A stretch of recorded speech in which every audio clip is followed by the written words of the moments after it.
안녕하세요. 김병현 댓글입니다. 2026년 6월 16일 기사입니다. 오늘 찾아본 기사는 대구 10대 여학생 응급실 뺑뺑이 사망, 의사 2명 송치라는 기사입니다. 2023년 3월 4층 건물에서 떨어져 다친 17살 A양이 구급차에 실려 응급실에 왔지만 기초 치료를 하지 않고 다른 병원으로 보낸 혐의로 지역 대학병원 소속 의사 2명을 검찰에 송치했다는 내용입니다. 시간이 지난 일이기도 하니까 사건에 대한 안타까운 마음은 뒤로 하고 사안에 대해서 코멘트를 하려고 합니다.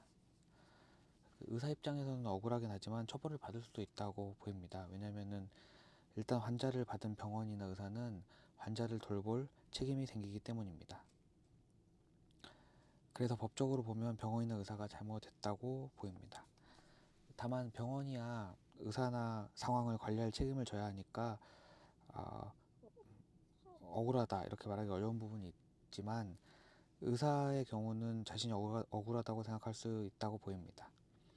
아마도 해당 의사 입장에서는 환자에게 적절하게 치료하는 방법을 몰랐거나 그럴 만한 상황이 안 됐을 수가 있습니다. 그런데 일단 의사 입장에서 손을 대면 책임이 더 커질 것 같으니 더 소극적으로 대응하게 될 수 있다고 보입니다. 의사와 같은 전문가는 기존에 있던 지식을 습득해서 숙련이 된 사람입니다. 지식을 습득하는 데는 노력이나 시간이 듭니다. 사람이 지식을 습득하는 데는 그래서 한계가 있습니다. 그러니까 의사도 자신이 처리할 수 있는 업무 분야에 한계가 있는 것이죠. 그러니 의사라고 해서 모든 사안에 대응하도록 훈련되기는 어렵고 이 의사 입장에서는 그런 상황에서 대응할 방법이 없으니까 소극적으로 대응하고 방치했다고 보입니다. 괜히 손대거나 방치해봐야 악화된 환자의 상태에 책임만 진다고 보고 환자를 다른 병원으로 보내거나 하게 되는 겁니다. 의사는 기존의 지식 체계에서만 역할을 할 수 있기 때문에 자기가 잘 모르는 부분에 손을 대지 않는 것이 맞기도 합니다.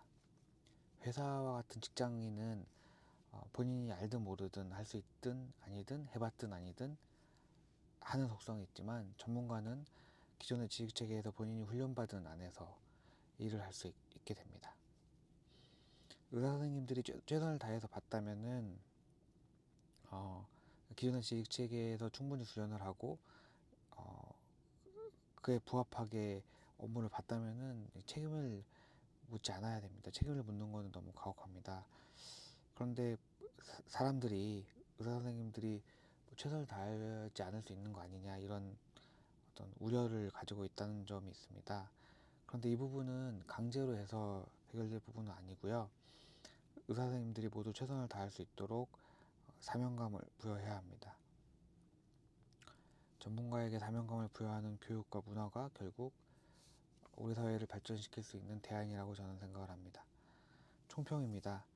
응급실 뺑뺑이는 의료에 대한 무지, 의료의 지식에 대한 무지, 그리고 법률에 대한 무지, 서로 어떤 책임을 지고 어떤 계약 관계가 있는지 이런 부분에 대한 무지입니다. 그리고 전문가를 어떻게 양성해야 되는지, 전문가가 무슨 일을 할 수 있는지 이런 부분에 대한 무지가 합쳐진 이슈라고 생각합니다. 완벽한 제도를 만드는 것은 어렵지만 10% 20%더 나은 제도를 만들려면 이에 대해 이해하려는 노력이 필요합니다. 오늘은 여기까지입니다. 감사합니다.